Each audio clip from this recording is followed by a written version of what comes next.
Dahil nawasak na nga yung ating flarings dito. Ayan, puro crack na. Dito basag na, tapos faded na.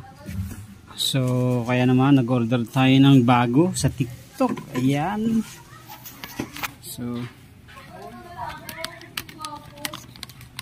160 plus pesos lang yan mga kaduit. May bago ka ng flarings para sa Wave 125i. Ayan, sa lahat ng mga gustong mag-check out, napalitan na yung inyong mga basag-basag na flarings dyan na dekada na. So check nyo lang dyan sa Yuli Basket natin.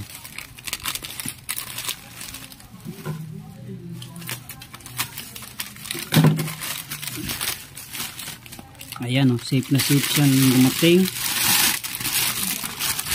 Walang gas, walang crack.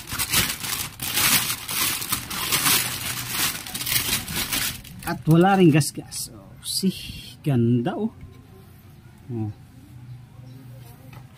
So sa lahat ng mga gustong mag order, andyan lang po sa Yuli Basket natin. Okay. Mapapalitan na natin yung ating basag-basag na flarings. Kabit natin para makita natin yung itsura nya. So eto na mga kaduit, kabit na natin. Ayan oh. Hindi pa pala ako nakabili ng panlagay dito sa susian.